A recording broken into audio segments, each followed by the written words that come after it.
Hello दोस्तों, welcome to government job mastery. दोस्तों, जैसे कि आप सभी जानते हैं कि एसएससी सिलेक्शन पोस्ट की एग्ज़ाम अब ज़्यादा दूर नहीं है। वक्त बहुत कम बचा है दोस्तों, तो हमें अब स्मार्ट तरीक़ों से एग्ज़ाम्स को क्रैक करना है। दोस्तों, अगर आपको मेरे बारे में नहीं पता है तो मैंने ऑलरेडी एसएससी सिलेक्शन पोस्ट के थ्रू ही जूनियर इंजीनियर इन डीजीक्यूए में अपना सिलेक्शन करवाया हुआ है। ठीक है, तो दोस्तों आज से हम लोग एक बहुत इंपॉर्टेंट सीरीज़ की शुरुआत करेंगे जो है PYQ सीरीज़। ये सीरीज़ में दोस्तों मैं आपको बहुत अच्छे अच्छे ट्रिक्स और टेक्निक्स के साथ क्वेश्चन को सॉल्व करना बताऊंगा दोस्तों। ठीक है दोस्तों, अगर आपने अभी तक हमारे इस चैनल को सब्सक्राइब नहीं किया है तो प्लीज़ मैं आपसे ये विनती करता हूँ कि आप प्लीज़ हमारे चैनल को लाइक शेयर सब्सक्राइब कीजिए और हमारे टेलीग्राम ग्रुप को भी ज्वाइन कीजिए। वहीं पे मैं सारे PDF प्रोवाइड करता हूँ। ठीक है दोस्तों, तो चलिए बिना देरी करे हम लोग इस सीरीज़ की शुरुआत करते हैं। नेट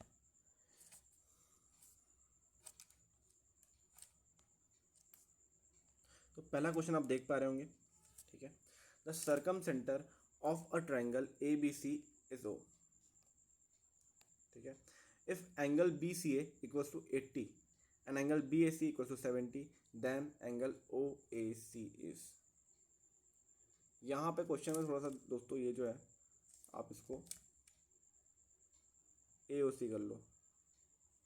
AOC एंगल AOC की आपको वैल्यू निकालनी है। ठीक है, चलो तो दोस्तों सरकम सेंटर का मतलब आप क्या समझते हैं? सरकम सेंटर का मतलब क्या होता है? इन सेंटर और सरकम सेंटर दो कॉन्सेप्ट हमेशा आपको ज्योमेट्री में दिखेंगे। ये होता है इन सेंटर, ठीक है, और ये होता है सरकम सेंटर। ठीक है, ये होता है सरकम सेंटर। इन सेंटर मतलब ट्रायंगल के बीच में ऐसा पॉइंट जिससे कि हम एक सर्कल बना पाए जो कि तीनों साइड्स को टच करेगा। तीनों साइड्स को एक पॉइंट में टच करेगा। दोस्तों पेन थोड़ा ख़राब है इस टैब का, तो थोड़ा प्रॉब्लम हो रहा है अभी, बट ये प्रॉब्लम जल्दी ही रिजॉल्व हो जाएगी। सर्कम सेंटर वो होता है कि ट्रायंगल के बीच में ऐसा पॉइंट जो एक सर्कल बनाता है, जो ट्रायंगल के वर्टिसेस को छूता है। ये जो वर्टिसेस है उसको छू लेता है। तो डेफिनेटली सर्कम रेडियस जो होगी वो इन रेडियस से बड़ी होगी आपकी। ठीक है, वो आपकी बड़ी होगी। तो क्वेश्चन क्या है दोस्तों? सर्कम सेंटर का क्वेश्चन है। सर्कम सेंटर में एक और पॉइंट होता है दोस्तों, ये जो सेंटर में एंगल बनता है वो आपके वर्टिसेस में जो एंगल बनता है उसका ट्वाइस होता है, वो उसका ट्वाइस होता है।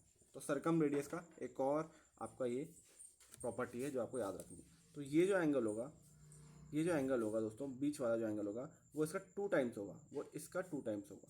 ठीक है, उसका 2 टाइम्स होगा, ये आपको याद रखना है। तो इसी चीज़ को लेके हम लोग इस क्वेश्चन को सॉल्व करते हैं। एक ट्रायंगल था, ये एक ट्रायंगल है।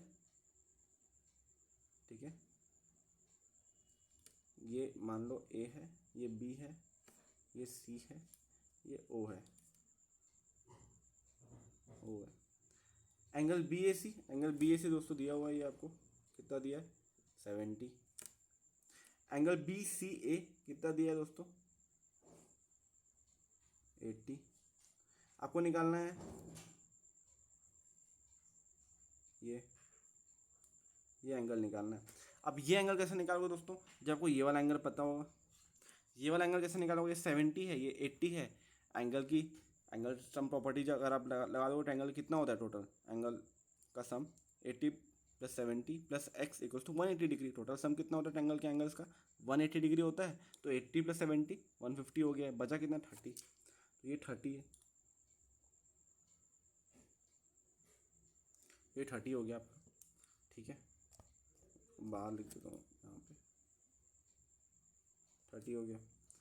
अब ये कितना होगा दोस्तों? इंटू 2। मैंने आपको बताया सर्कम सेंटर में क्या होता है दोस्तों। सर्कम सेंटर में ऐसा होता है कि जो वर्टिसेस में एंगल बन रहे हैं उसका वो डबल हो जाता है, उसका वो डबल हो जाता है, ये प्रॉपर्टी होती है। तो ये कितना हो गया दोस्तों? ये 30 है, तो ये कितना हो जाएगा? ये हो जाएगा आपका 60 डिग्री। तो एंगल AOC आपका कितना हो जाएगा दोस्तों? 60 डिग्री। आ गया समझ में दोस्तों? कोई दिक्कत तकलीफ इसमें? आई होप नहीं होगी। चलिए नेक्स्ट क्वेश्चन में चलते हैं। ठीक है, तो नेक्स्ट क्वेश्चन में क्या है दोस्तों? Average passing percentage of girls, average passing percentage of girls जो है दोस्तों वो दिया हुआ है इन 12th, ये क्लास 12th है, 12th है ये क्लास 12th है, वो है गर्ल्स का 80, गर्ल्स का 80 है। And that of boys, boys का दिया हुआ है 75। टोटल एवरेज जो आ रहा है दोस्तों, जो टोटल एवरेज आ रहा है वो 76.5 आ रहा है, 76.5 आ रहा है। तो लिख दो यार यहाँ पे गर्ल्स बॉयज़, ठीक है 80, एक मिनट, ये कितना हो गया 75, कितना आ रहा है दोस्तों ये 76.5, 76.5 आ रहा है। एलिगेशन के कॉन्सेप्ट से करूँगा दोस्तों। अगर आपने मेरी टॉपिक वाइज सीरीज़ नहीं देखी है तो प्लीज़ जाके उसे देखिए दोस्तों, उसमें मैं बहुत अच्छे अच्छे ट्रिक्स के साथ आपको क्वेश्चन सॉल्व करना बता रहा हूँ। तो कितना आ गया ये 1.5, ये कितना आ गया दोस्तों 3.5, 3.5, ठीक है 3.5, 1.5 मतलब कितना होता है 3/2, नीचे लिख देते हैं 3/2, और 3.5 मतलब कितना होता है 7/2, काटो 3:7 के रेशियो में है, 3:7 के रेशियो में दोस्तों। ये गर्ल्स हो गई, ये हो गई बॉयज़, ये हो गए बॉयज़, ठीक है बॉयज़ हो गए 3:7 के रेशियो में।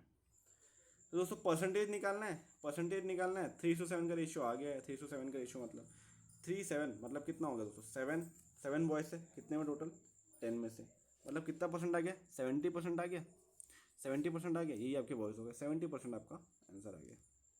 ठीक है दोस्तों, कोई दिक्कत इसमें, ईजी था, समझ में आ रहा है। कोई भी डाउट हो दोस्तों तो प्लीज़ कमेंट सेक्शन में मेंशन कीजिए। चलिए नेक्स्ट क्वेश्चन।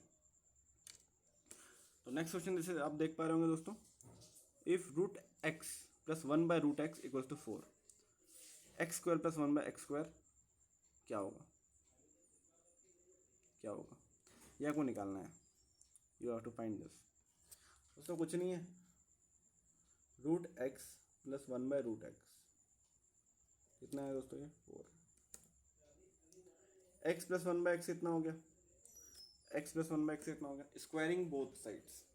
आप जानते हैं दोस्तों x प्लस 1/x अगर k है, एग्जाम्पल दे रहा हूँ, x प्लस 1/x अगर k है तो x² प्लस 1/x² क्या होता है k² माइनस 2, क्या होता है k² माइनस 2, ये कॉन्सेप्ट है अपना।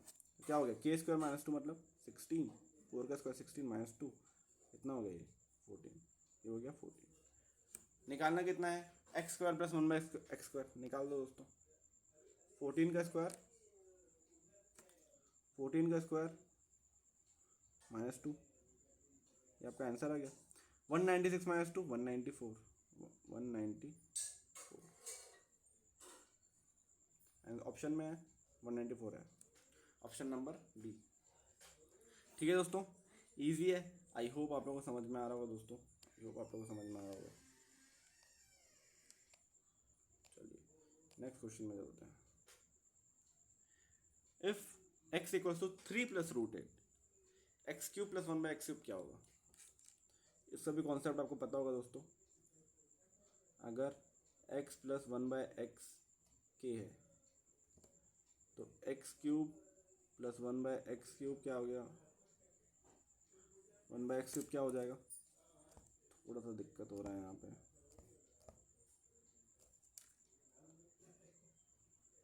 x³ हो जाएगा आपका k³ minus 3k, k³ minus 3k, ये आपको हो जाएगा दोस्तों k³ माइनस 3k। पेन बहुत ही गंदा चल रहा है, काफ़ी मुश्किल हो रहा है, बट ठीक है, आई होप आप लोगों को समझ में आ रहा होगा। अगर कुछ भी समझ में ना आए तो कमेंट सेक्शन में मेंशन कीजिएगा। तो x अपना दे दिया गया है दोस्तों 3 प्लस √8, 1/x हो गया आपका 1/3 प्लस √8, इसको सिंप्लीफाई कर लेंगे, रैशनलाइज कर लेंगे सिंप्लीफाई करने के लिए, 3 माइनस √8 आ गया, 3 माइनस √8 रैशनलाइज करना आता होगा आपको दोस्तों, आई होप। 3 प्लस रूट 8 हो गया, ये 3 माइनस रूट 8 हो गया, तो x प्लस 1/x निकाल लो, x प्लस 1/x निकाल लो। 3 plus root 8 plus 3 minus root eight cancel, 3 plus 3 कितना है 6। तो क्या आ गया दोस्तों आंसर, 6³ माइनस 3 इंटू 6, 216 माइनस 18, ये आपका आंसर आ गया। 198 आपका आंसर आ गया। और अब इसका शॉर्टकट बताता हूँ आपको। शॉर्टकट दोस्तों ऐसा होगा कि आपको पता है कि जो आंसर होगा वो k³ माइनस 3k होगा। k³ माइनस 3k, 6 का क्यूब कितना होता है 216, 7 का क्यूब कितना होता है 343, 7 का क्यूब होता है। आंसर सारे 200 में से है, 200 में मतलब 6 का क्यूब ही आता है, 216 के आसपास ही आंसर आएगा। पर k³ प्लस 3, k³ माइनस 3 के आपका आंसर आना चाहिए, मतलब 216 से छोटा आंसर आना चाहिए। और 216 से छोटा आंसर कैसे आएगा, k³ 216 6 का क्यूब है, 6 का क्यूब है, तो 216 माइनस 3 इंटू 6 मतलब 198, वही आपका आंसर हो सकता है, और कोई भी आंसर नहीं हो सकता। बिना पेन उठाए आप इस क्वेश्चन को सॉल्व कर सकते हैं ऐसे भी, ठीक है। मज़ा आया, चलिए। The diagonals of rectangle field is 18 metre. एक रेक्टेंगल फील्ड है, इसका डायगोनल्स जो है वो दिया हुआ 18 दिया हुआ। एरिया 126 है, एरिया आपका 126 दिया हुआ, ये लेंथ, ये ब्रेथ, एरिया आपको दे दिया है 126। टोटल एक्सपेंडिचर 9 पर स्क्वायर यूनिट है, 9 पर स्क्वायर यूनिट है। तो आपको ये निकालना है दोस्तों कितना रेट लगेगा इस पूरे रेक्टेंगल को कवर करने में। एरिया दिया हुआ है कि टोटल कॉस्ट निकालना है, टोटल कॉस्ट आपको निकालनी है, ठीक है। क्वेश्चन अच्छा है, क्वेश्चन बढ़िया है। ये कितना है 126, ये जो है ना दोस्तों ये ₹9 पर मीटर है, पर यूनिट है ना। फेंस का कॉस्ट निकालना है, फेंस करने का, फेंस मतलब इसके पेरीमीटर, आपको इसका पेरीमीटर निकालना है और इंटू 9 कर देना है। कुछ नहीं करना है दोस्तों, ऑप्शंस देखो क्या क्या ऑप्शंस है। जो भी आंसर होगा वो 9 का मल्टीपल होगा। 4 5 6 7 8 9, ये 9 का मल्टीपल है, बिल्कुल है, तो ये आंसर हो सकता है। 4 + 3 7 नहीं है ये, 4 + 4 8, 8 + 2 10, ये भी नहीं है, 4 + 2 6, ये भी नहीं है। तो आंसर क्या हो गया 432, चलेगा, ठीक है दोस्तों। कोई दिक्कत इसमें, आई होप आप लोगों को समझ में आ गया होगा। चलते हैं नेक्स्ट क्वेश्चन में, देखते हैं दोस्तों। Kivand and Dinesh have travelled a distance of 60 kilometre such that Kivand is faster than Dinesh. Speed का सम दिया है 80, टोटल टाइम दिया है 3 hours 12 minutes। हमने को स्पीड निकालनी है किवांद की, स्पीड है स्पीड ऑफ किवांद की हमें स्पीड निकालनी है 40 45 50 या 30। एक बात बताओ, सबसे पहले तो एकदम बेसिक से चीज़ है दोस्तों, दोनों का सम दिया हुआ है स्पीड का, वो है 80 दे दिया है। अब किवांद और दिनेश की जो स्पीड का सम है वो 80 है, और किवांद की स्पीड दिनेश से ज़्यादा है। 40 मतलब इक्वल स्पीड आती है। अब जो किवांद की स्पीड होगी इसका मतलब 40 से तो ज़्यादा होगी, 40 से तो ज़्यादा होगी। दो ऑप्शन हमें एलिमिनेट यहाँ पे करेंगे, 40 और 30 एलिमिनेट कर दिए। या तो अब 45 होगी, या तो अब हमारी 50 हो जाएगी, ठीक है। या तो अब हमारी 45 होगी, या तो अब हमारी 50 हो जाएगी, ठीक है। अब ये दो स्पीड आएगी, तो हम लोग टेस्टिंग भी कर सकते हैं। अगर आप लोग चाहो तो डायरेक्ट टेस्ट कर लो कि अगर किवान की स्पीड 50 हो जाती है और दिनेश की स्पीड होती है 30, ठीक है 30, तो टाइम कितना लगता है 60/50, एक मिनट, 60/50 प्लस 60/30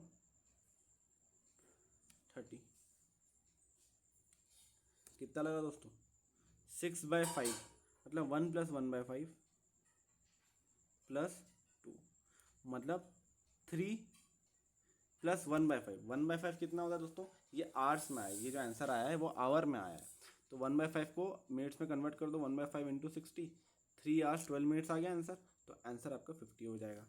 समझ में आया दोस्तों, ऐसे करके हम लोग बहुत ही आराम से ऑप्शंस को एलिमिनेट करके आंसर तुरंत निकाल सकते हैं, चलिए अब हम चलते हैं नेक्स्ट क्वेश्चन की तरफ। यहाँ पे बोला गया है if sec theta equals to 13/5। सबसे पहले दोस्तों सेक थीटा जब आता है तो हम ये क्या होता है, कॉस थीटा का उल्टा होता है। कॉस थीटा का उल्टा होता है। कॉस थीटा क्या होता है, कॉस थीटा होता है बेस अपॉन हाइपोटेनियस। तो सेक थीटा क्या होगा, हाइपोटेनियस अपॉन बेस। तो 13 है, ये 13 हो गया, 13 ये हो गया, 13 ये हो गया, ये 5 हो गया। तो ये कितना हो जाएगा दोस्तों, पाइथागोरियन ट्रिपलेट के कारण ये हो जाएगा 12, ये हो जाएगा 12। अब दोस्तों जो जो पूछा गया है वो वैल्यू आप यहाँ पे रख दो। 10 इंटू टेन थीटा क्या होता है दोस्तों, टेन थीटा होता है P upon B, 12/5 plus 24। Cosec theta जो होता है वो साइन थीटा का अपोजिट होता है। साइन थीटा क्या होता है, perpendicular upon hypotenuse. Cosec theta क्या होगा, hypotenuse upon perpendicular into 13/12 upon 39। Sine theta कितना होता है, p/h 12/13 प्लस माइनस है माइनस 10 सेक थीटा तो आपने लिखा ही है 13/5, 13/5 सबको कैंसिल कर दो। 5 1 ज़ा 5, 2 ज़ा 12 1 ज़ा 12, 2 ज़ा ठीक है, 13 1 ज़ा 13, 3 ज़ा 5 1 ज़ा 5, 2 ज़ा ठीक है। इसको अब हमें सॉल्व करना है दोस्तों, इसको सॉल्व करेंगे, सॉल्व हो जाएगा। क्या आएगा, 12 2 ज़ा 24, 12 2 ज़ा 24 प्लस 13 2 ज़ा 26 अपॉन 12 3 ज़ा 36 माइनस 13 2 ज़ा 26 कितना आया 20 40 50 50/10। आपका आंसर आ गया 5। आपका आंसर आ गया 5। ईजी है, समझ में आया दोस्तों। कोई भी डाउट होगा तो please feel free to ask me. In exam Vinod का जो स्कोर था वो 25% मार्क्स था और वो विनोद फेल हो गया 10 नंबर से। जो सचिन का स्कोर था वो 30% था पर वो पास हो गया 20 नंबर से। तो एक बात बताओ, 25% और 30% मुझे फ़र्क आ रहा है दोस्तों। तो कितने नंबर का आ रहा है, 10 नंबर से फेल हो गया, ये 20 नंबर से पास हो गया, मतलब 30 का फ़र्क आया, 30 का फ़र्क आया। 30 का फ़र्क कितने में आया, 5%। तो 5% की जो वैल्यू है दोस्तों वो 30 है। 5% की वैल्यू 30 है। आपको निकालनी कितनी, 100% की वैल्यू। कैसे निकाल दोगे, 30 इंटू 20। 5% कितना होता है दोस्तों, 1/20। 1% 100% कितना हो जाएगा, 30 इंटू 20 हो जाएगा। ठीक है, 30 इंटू 20 कितना हो गया, 30 20 था 600। 600 आपका आंसर आ गया। ठीक है, इजी है दोस्तों, इजी है। चलिए नेक्स्ट क्वेश्चन। सेंट्रॉइड का कॉन्सेप्ट आ गया दोस्तों। इक्विलेटरल ट्रायंगल है, सेंट्रॉइड दिया हुआ है, जी सेंट्रॉइड है आपका, ए भी इतना है, ए जी कितना होगा। भाई ये तो बड़ा इजी सा क्वेश्चन है। ये एक ट्रायंगल है, इक्विलेटरल ट्रायंगल है, A B C. Equilateral triangle की प्रॉपर्टी होती है दोस्तों, ये 2:1 के रेशियो में होता है। ये 2:1 के रेशियो में होता है। ये सेंट्रॉइड है तो 2:1 के रेशियो में हो जाता है। ये कितना है दोस्तों, 8√3। हाइट कितनी हो जाएगी दोस्तों, √3/2 इंटू साइड इंटू 8√3। 2 1 ज़ा 2 4 ज़ा 4 3 ज़ा 12। हाइट 12 आ गई। अब 2:1 के रेशियो में डिवाइड करना है, इंटू 2/3 कर दो, इंटू 2/3 कर दो, ये आपका आ जाएगा दोस्तों 8। ये आपका 8 आ गया, ऑप्शन नंबर ए। तो ये आपका आंसर आ गया। ठीक है, इजी है दोस्तों, इजी है। फाइनली हमारा ये लास्ट क्वेश्चन है, रिमाइंडर थ्योरम के ऊपर है। अच्छा क्वेश्चन है, लॉजिकल क्वेश्चन है। देखते हैं, 4 की पावर √50 प्लस 7 की पावर √50 अपॉन 65, ये आपको निकालना है, क्या होगा दोस्तों। इसमें एक बहुत प्यारा सा चीज़ छुपा हुआ है। अगर आप देखेंगे 4 का स्क्वायर की पावर 25 करो प्लस 7 का स्क्वायर की पावर 25 करो, बात एक ही हो जाएगी, अपॉन 65 कर दो।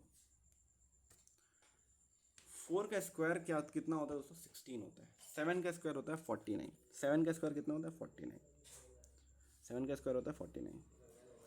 अगर हम 16 को 65 से डिवाइड करते हैं तो रिमाइंडर कितना आता है 16। रिमाइंडर कितना होता है 16। 49 को,